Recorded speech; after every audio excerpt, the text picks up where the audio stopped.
కృపగలిగిన మా కన్న తండ్రి,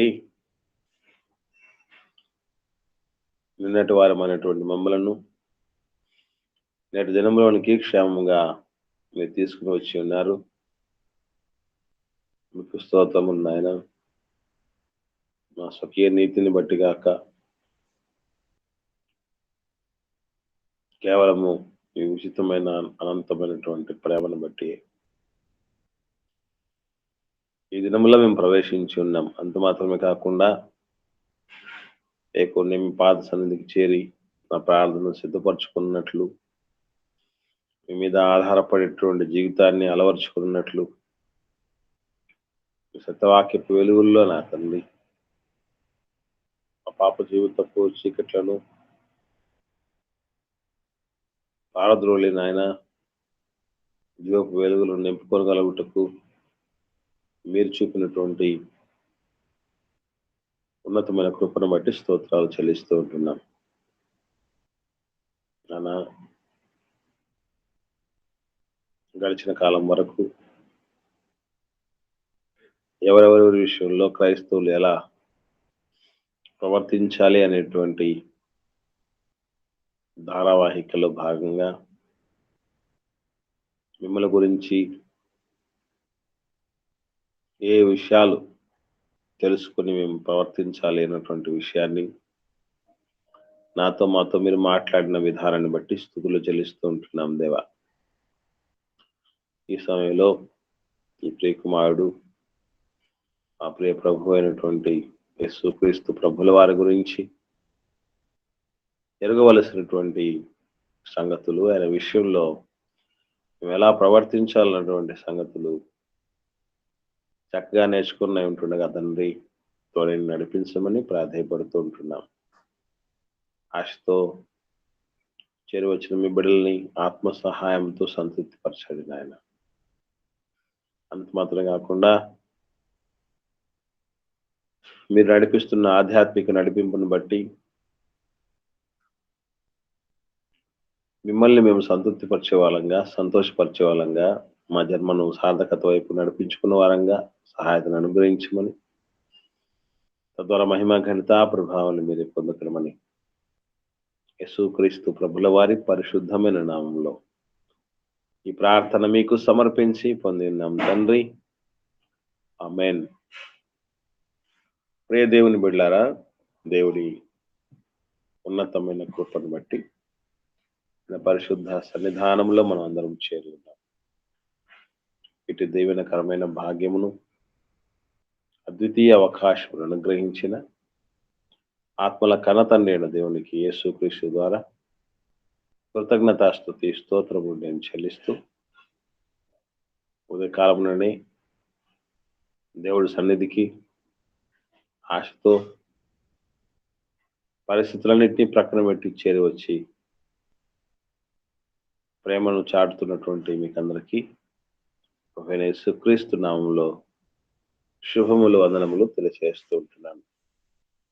ప్రియులారా, గడిచిన పర్యాయము మనం ఎవరెవరి విషయంలో క్రైస్తవులు ఎలా ప్రవర్తించాలి అన్నటువంటి ఆ యొక్క సుదీర్ఘమైనటువంటి పాఠంలో తండ్రైన దేవుని గురించి 5 భాగాలను మనం నేర్చుకున్నట్టు జరిగినది.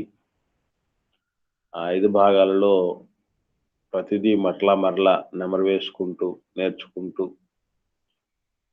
తప్పనిసరిగా జీవితంలో పాటిస్తూ అనేకులకు ఆ జీవపు వెలుగును పంచాల్సినటువంటి బాధ్యత మనందరి మీద ఉన్నది.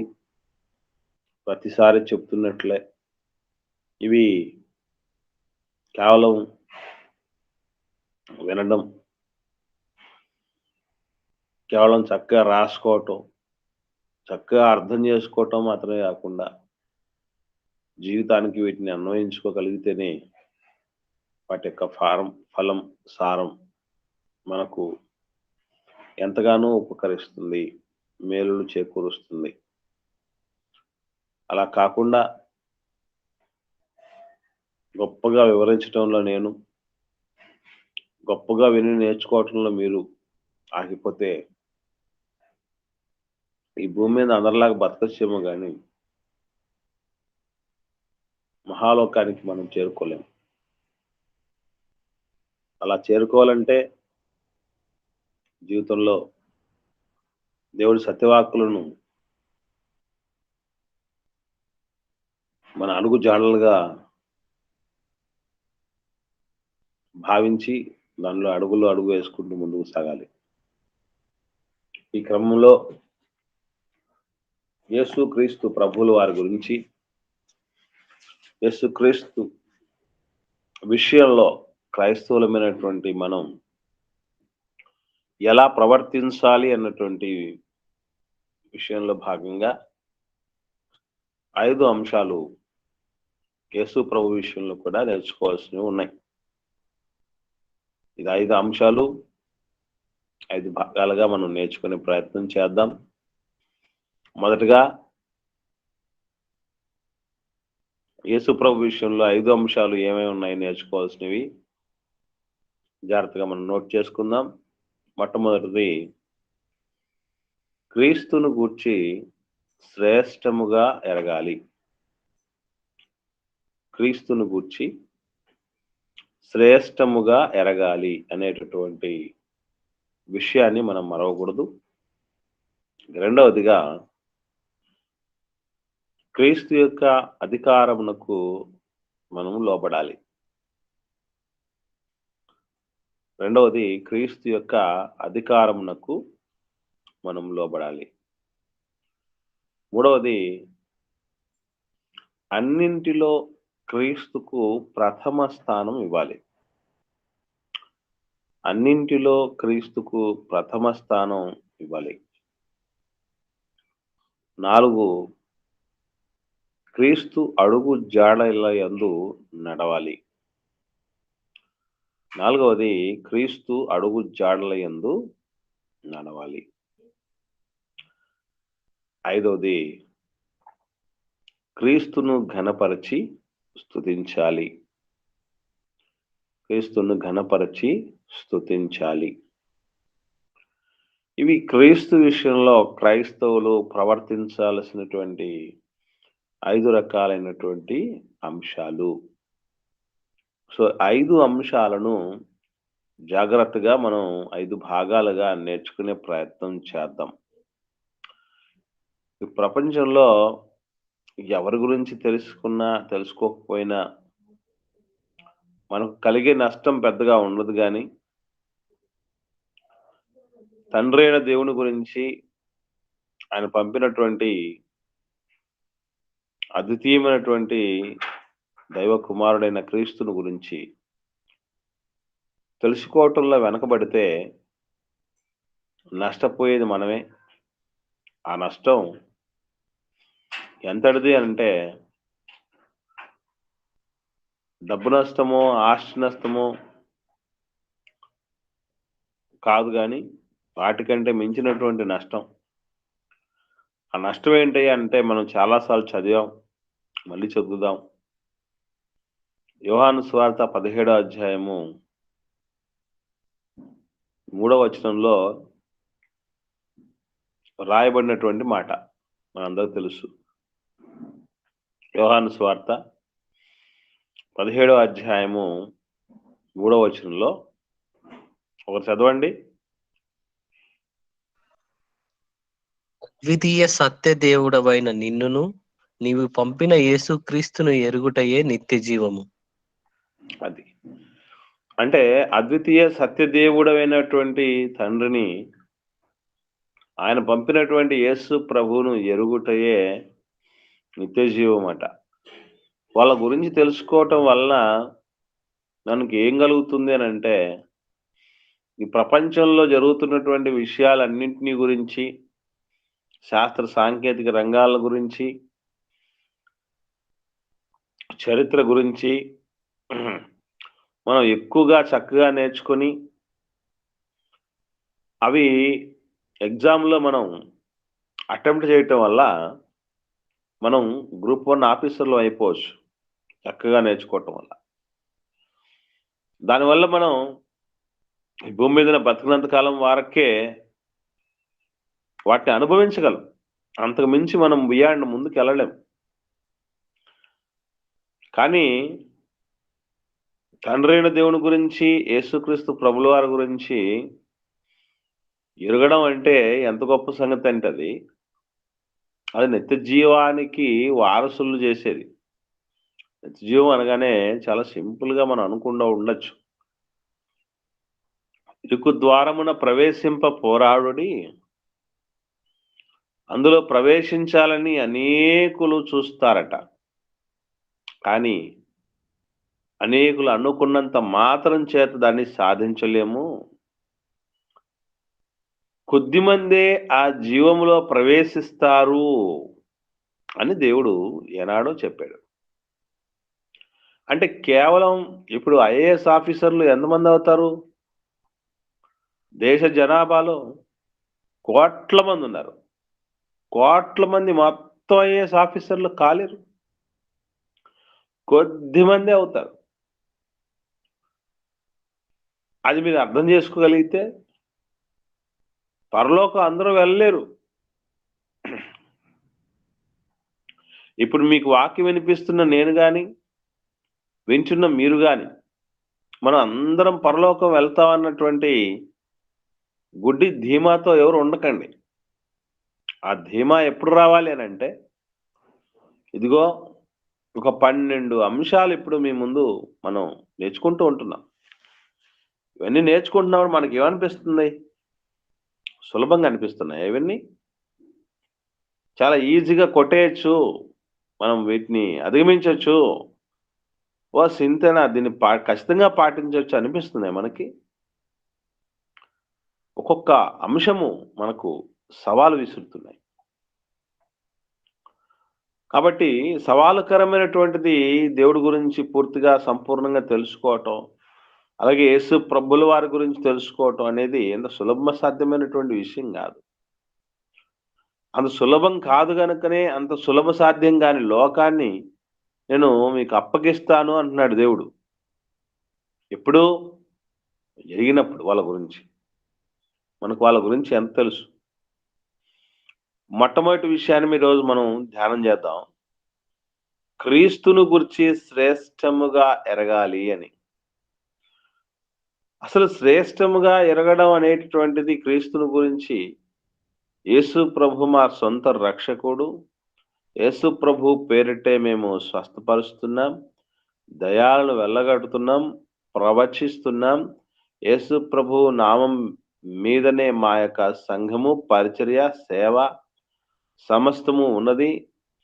నా పాట, నా మాట, నా శ్వాస, నా సమస్తము ఆయన్ని బట్టి ఉన్నది అన్నటువంటి ఆలోచనలో ఉన్నటువంటి దేవుని పిల్లలు ఎందరో తెలుసుకోవాల్సిన విషయం ఏంటయ్యా అనంటే, ఆయన గురించి తెలుసుకోవటం కూడా అంత ఈజీ టాస్క్ కాదు ప్రియులారా.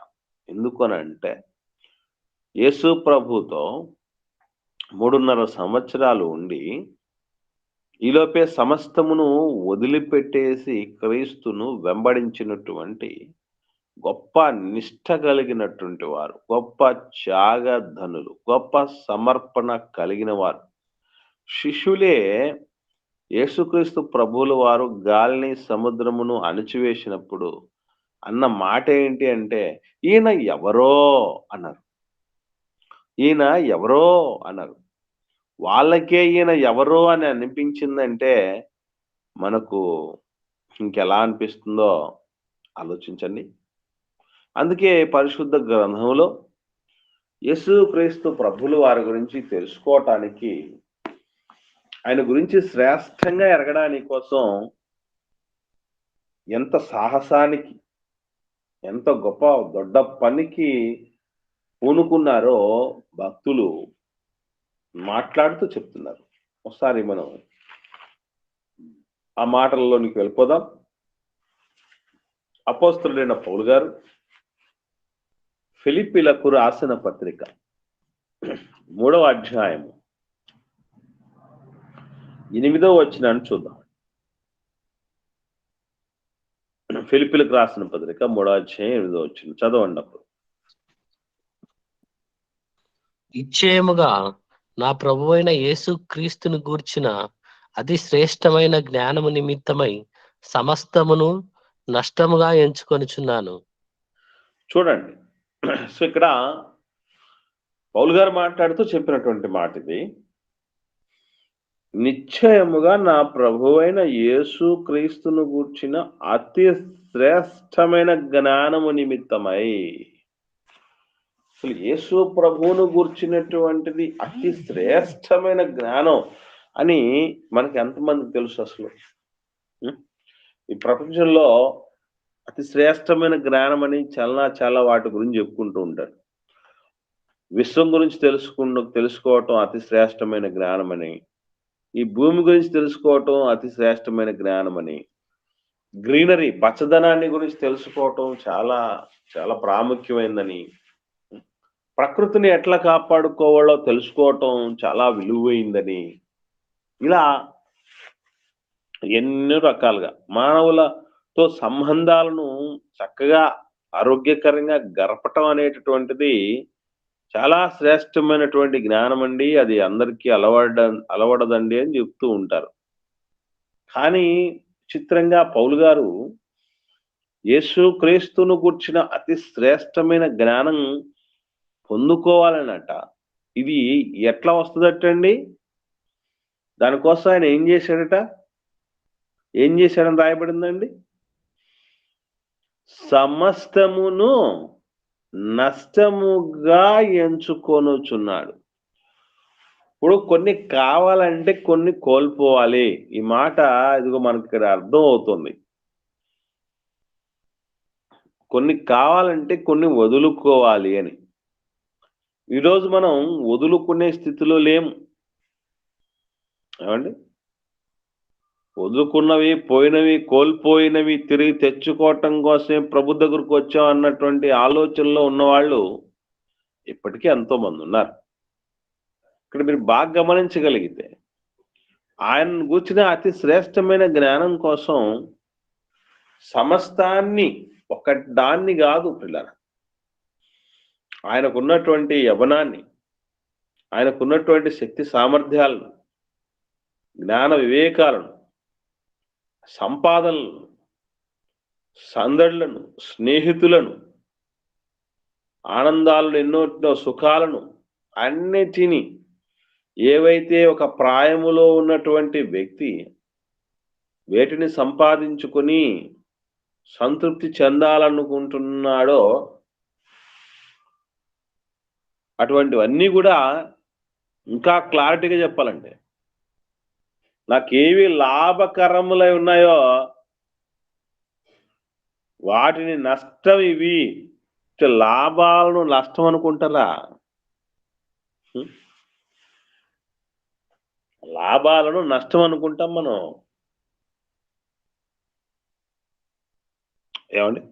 అంటే ప్రభువును గురించినటువంటి అతి శ్రేష్టమైన జ్ఞానం తెలుసుకోవాలంటే కోల్పోకపోతే నేర్చుకోలేము, తెలుసుకోలేము. ఈరోజు మనం కోల్పోతున్న ఏమేమి చెప్పండి? క్రీస్తును గురించిన అతి శ్రేష్టమైన జ్ఞానం కోసం, మన ప్రభువును గురించినటువంటి అనేకమైన సత్యాలను తెలుసుకోవటం కోసం మనం ఏం కోల్పోతున్నాం అనిపిస్తుంది మీకు? ఏం కోల్పోతున్నాం? పాటలో ఒక పాట ఉంది, ఈ మధ్యకాలంలో బాగా ట్రెండ్ అయింది. ఏమండి? నేనుండలేనయ్యా, నేను బ్రతకలేను, రాజా నీ సన్నిధిలో నేను ఉంటానయ్యా అనే పాటలో చరణంలో మాట ఉంది, కోల్పోయినవన్నీ నాకు ఇచ్చుటకు అని, బాధల నుండి నన్ను బ్రతికించుటకు అని. అంటే ఆయన సన్నిధికి మనం ఎందుకు వస్తాం అన్నమాట? కోల్పోయినటువంటి తిరిగి తెచ్చుకోవడానికి వస్తాం, కానీ కలిగి ఉన్నవన్నీ కోల్పోవడానికి ప్రిపేర్ అయ్యి వచ్చేవాళ్ళు ఎంతమంది అండి బాబు? ఎంతమంది? అందుకే మీరు చూడండి, మనకి ఆ ప్రభువును గుర్చినటువంటి అతి శ్రేష్టమైనటువంటి విషయాలు మనకు అర్థమే కావట్లేదు. కారణం ఏంటంటే నష్టపరుచుకొనకపోతే మేలులు పొందలేము. మరి ముఖ్యంగా క్రీస్తు విషయమై, తండ్రి విషయమై, వాళ్ళ విషయమైనటువంటి జ్ఞానం సంపాదించుకోవడానికి మనము 100% కోల్పోవలసినవి ఉన్నాయి. ఒక్కసారి ఆత్మ పరిశీలన చేసుకుంటూ మనం ఏం కోల్పోతున్నాము అన్నటువంటి విషయాలని ఆలోచన చేయండి. మనకు అర్థమవుతుంది మనకెందుకు ఆయన గురించినటువంటి అతి శ్రేష్టమైన జ్ఞానము దొరుకుట లేదో, ఆయనంటే మనకు ఆశ సన్నగిల్లుతున్నదో, ఆయన గురించినటువంటి గురి ఎందుకు తప్పుతూ ఉంటున్నదో, ఆయనను ధరించుకున్న వారమని మాత్రం పేరుకు మాత్రమే కలిగి ఉండి ఆయన గురించినటువంటి పరిపూర్ణమైనటువంటి అవగాహన లేని స్థితిలో మనం ఉంటున్నామో, ఇవన్నీ మనకు బాగా చక్కగా అర్థమవుతాయి పిల్లరా.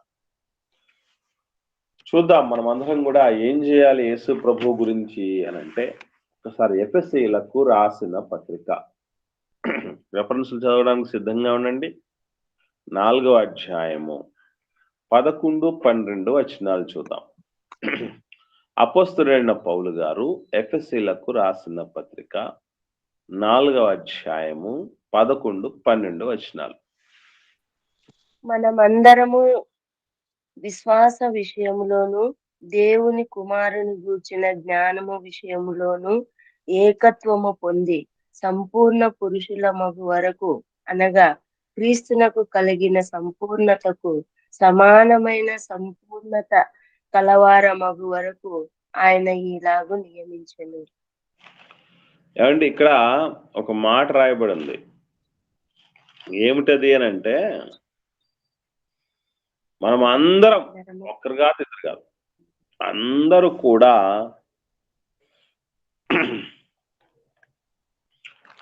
ఏ విషయంలో ఏకత్వం పొందాలి అనంటే మనమందరము విశ్వాస విషయములోను దేవుని కుమారుని గూర్చిన జ్ఞాన విషయములోను ఏకత్వం పొందాలి. నేను అడుగుతున్నాను, ఒక్కసారి ఇది ఎంత సవాలుకరమైన విషయం మీ ముందు పరుస్తాను. ప్రపంచవ్యాప్తంగా ఉన్నటువంటి క్రైస్తవుల గురించి ఆలోచించడానికి ముందు మనకు తెలిసి మన వినికిడిలో, మన స్పృహలో, మన ఎరుకలో తెలుగు క్రైస్తవులు అందరూ ఉన్నారు. తెలుగు క్రైస్తవులు మరి ముఖ్యంగా మన ఏరియాలోనే ఉన్నటువంటి క్రైస్తవుల గురించి ఆలోచన చేస్తే ఒక్కొక్కరిని వెళ్ళి అడిగి చూడండి, యేసు ప్రభు గురించి ఏకత్వం ఉందా, ఆయన ఎవరు అన్నటువంటి దాని మీద ఏకత్వం ఉందా? ఏమండి, ఒక చిన్న విషయం అడుగుతాను, చెప్పండి. యేసు ప్రభు ఎవరనంటే ఇప్పుడు ఒక్కొక్కరు ఒక్కొక్క రకంగా చెప్తారు ఆన్సర్. 1 by 1 మీరు చెప్పండి, మీకు ఏమర్థమైంది, ఏకత్వం మనలోనే ఉందో లేదో ఈజీగా ఎట్టే చెప్పేయచ్చు. ఒకసారి ఒక 2 మాటలు చెప్పండి ఆయన ఎవరు అని అంటే ఏం చెప్తాం మనం? ఎవరెవరికి ఏం అర్థమైందో వాళ్ళు చెప్పండి. ఇప్పటిదాకా మీరు యేసు ప్రభు గురించి ఇప్పుడు ఏకత్వం మనలోనైనా ఉందా లేదా అనేటటువంటి విషయం మనకు అర్థం అవుతుంది. 1 by 1 చెప్పండి. దేవుని కుమారుడు. యేసుక్రీస్తు దేవుని కుమారుడు. ఓకే అమ్మా, రైట్. నెక్స్ట్ మిగతా వాళ్ళు చెప్పండి. పాపుల రక్షకుడు. పాపుల రక్షకుడు. ఇంకా చెప్పండి. నిత్య జీవానికి వారసుడు. ఏనైనా నిత్య జీవానికి వారసుడు. నిత్య జీవానికి వారసుడు. ఇంకా వందనాలన్నా. వందాలమ్మా, చెప్తాలి. మనకు మార్గదర్శి, మన సొంత రక్షకుడు అన్నా. ఓకే, యేసుక్రీస్తు మనకు మార్గదర్శి, మన సొంత రక్షకుడు. ఇంకా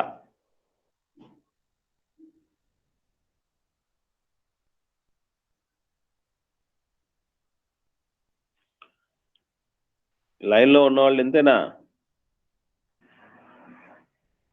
అందరు చెప్పండి, ప్రతి ఒక్కరు చెప్పాలి. ఎవరు మిస్ అవ్వకూడదు. అన్నా ప్రజలడన్నా చెప్పండి. వందనాలమ్మా, చెప్తల్లి. లోకాన్ని రక్షించుటకు వచ్చిన మన రక్షకుడన్నా. ఓకే అమ్మా, రక్షకుడు, రైట్. ఇంకా దేవుని కుమారుడన్నా. దేవుని కుమారుడు, ఓకే. ఇంకా వందనాలన్నా. వందాలి పీటర్, చెప్పు నాన్న. నా తండ్రిని పరిచయం చేయడానికి ఆయన కుమారుడుగా భూమి మీదకి వచ్చాడన్న, మనకు మార్గాన్ని చూపించడానికి. రైట్. తండ్రిని పరిచయం చేయటానికి, సో మనకు మార్గాన్ని చూపించడానికి యేసుప్రభువు వచ్చాడు. రైట్. ఆయన గురించినటువంటి జ్ఞానం. Okay, right. తర్వాత ఇంకా నేను అదే మన అనుకున్నాను. కోసం పెట్టినవాడు. గురించి రమాదేవి అక్క చెప్పండి అక్క. మన కోసం ప్రాణం పెట్టినవాడు యేసుప్రభు. ఓకే అక్క, రైట్. మిగతా వాళ్ళు ఆ తండ్రిని గురించి తెలియచేయడానికి వచ్చిన దైవ కుమారుడు అన్న. ఓకే తమ్ముడు, రైట్. ఇంకా రాజేష్.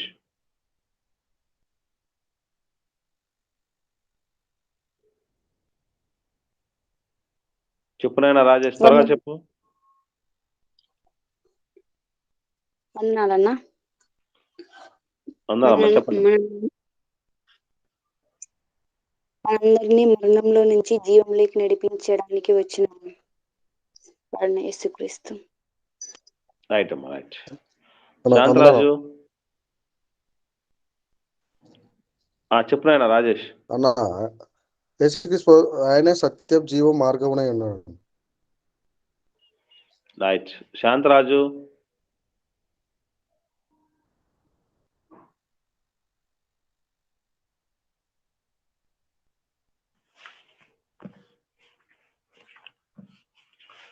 స్వప్న. వందనాలమ్మా, చెప్పమ్మా. నా తండ్రి ఆజ్ఞను గైకొని మన కోసం బలి అయిన యేసుక్రీస్తు. ఓకే అమ్మా. శారదా.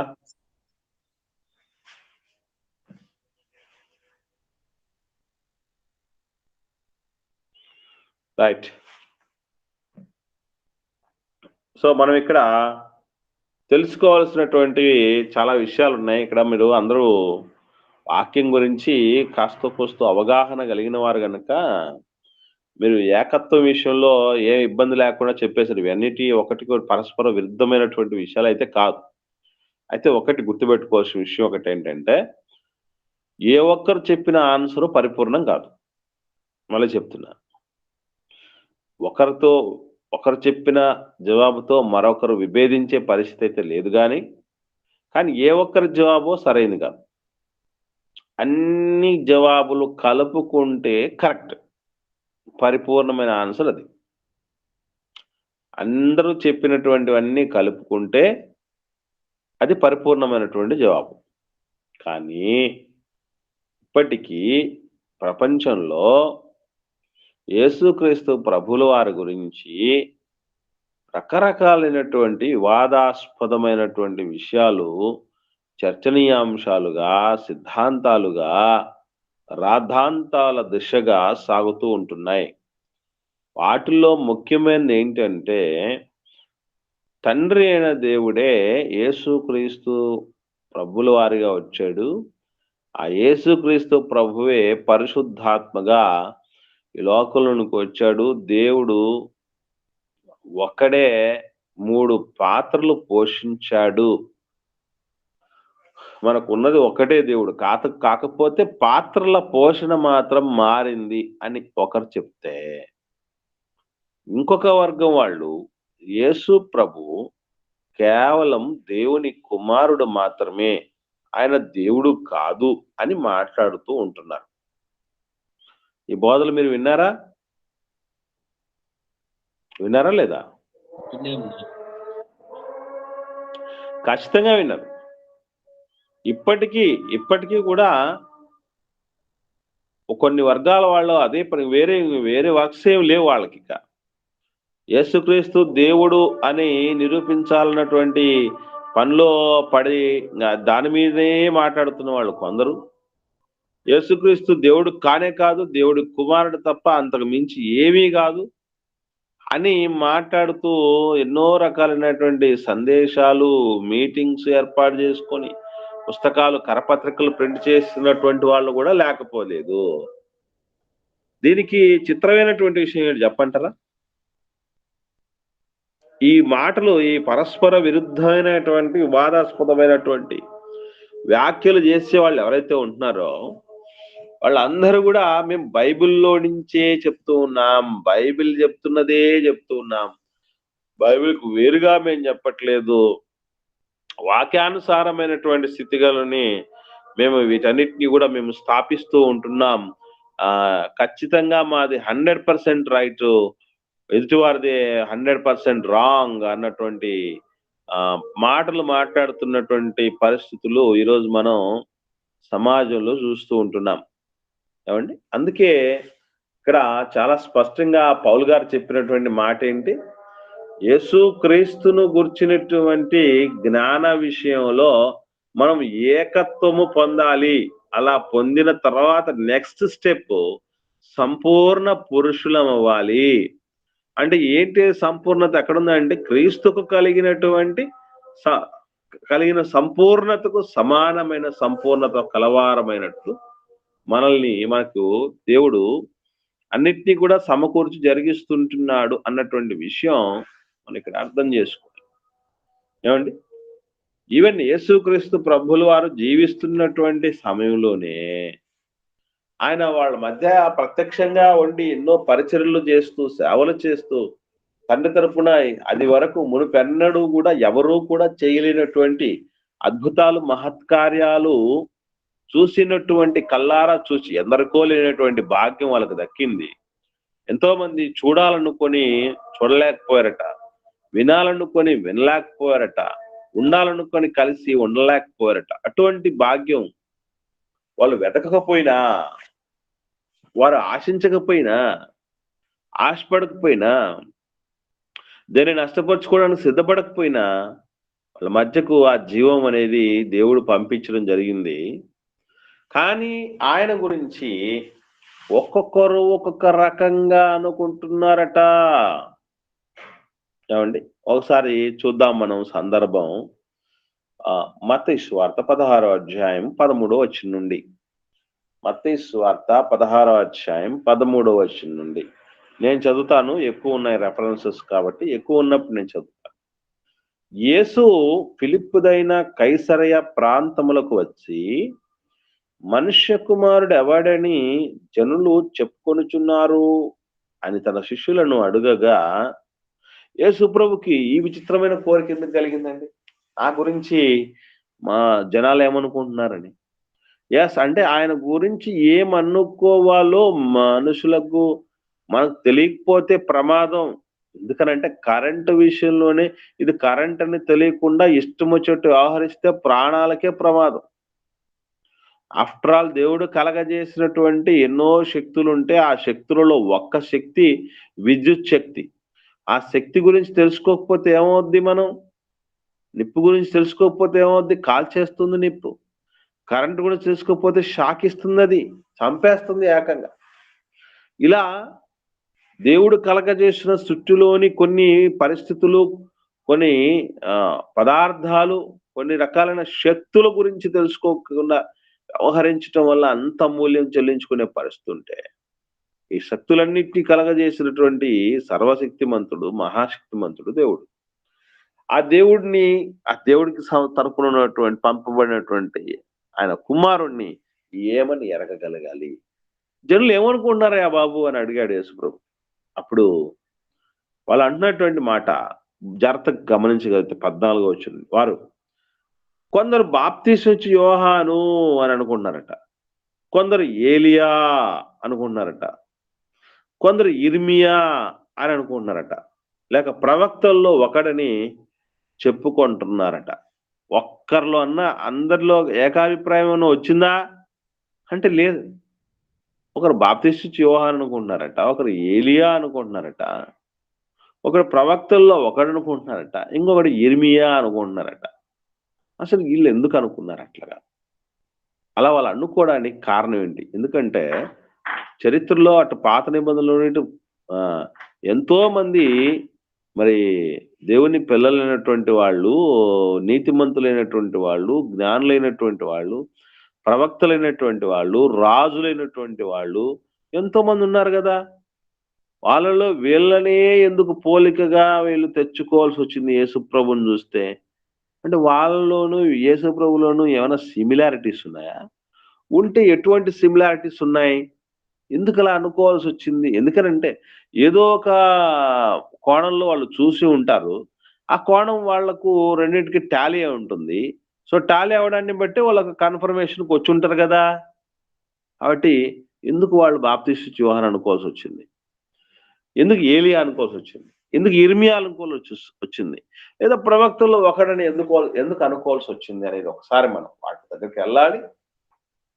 ప్లస్ ఏమని ఎరగటం అన్నటువంటి విషయం కూడా మనకు తెలియాల్సినటువంటి ఆవశ్యకత ఉంది. రేపటికి మీకు దీనికి సంబంధించినటువంటి విషయము హోంవర్క్ గా ఇవ్వడం జరుగుతుంది. ఎందుకు వాళ్ళు 4 రకాలుగా లోకమంతా యేసుప్రభు గురించి అనుకోవాల్సి వచ్చింది? ఏ కారణాలను బట్టి వాళ్ళు అనుకోవచ్చు? ఏ క్లూస్ వాళ్లకు నప్పాయి? ఓకే, దీన్ని బట్టి మనకు వీళ్ళిద్దరి మధ్య ఫుల్ సిమిలారిటీస్ ఉన్నాయి కాబట్టి ఆయన ఈయన అని అనుకోవడానికి ఏంటి రీజన్స్, దారితీసినటువంటి పరిస్థితులు ఏమై ఉండొచ్చు అన్నటువంటి విషయాన్ని మనము రేపటి దినంలో నేర్చుకోబోయేటటువంటి నెక్స్ట్ పార్ట్ లో మనం ముందుకు సాగుదాం. దయచేసి ప్రతి ఒక్కరు కూడా వాళ్ళు అలా అనుకోవడానికి ఏం రీజన్స్ అయి ఉంటాయి, అంత సులభంగా వాళ్ళు ఒక సాధారణీకరణానికి రారు కదా, ఒక కన్క్లూజన్కి రారు కదండి. దేన్ని బట్టి వాళ్ళు ఆ విధంగా రావాల్సి వచ్చింది, మనం ఏ విధంగా వాటిని అధిగమించి మరి యేసుక్రీస్తును గురించినటువంటి జ్ఞాన విషయంలో సంపూర్ణ ఏకత్వము ఎలా పొందాలి అన్నటువంటి విషయాలను జాగ్రత్తగా మనం రేపటి దినాన దేవుడి మహాకృపను బట్టి పరిశీలన చేద్దాం.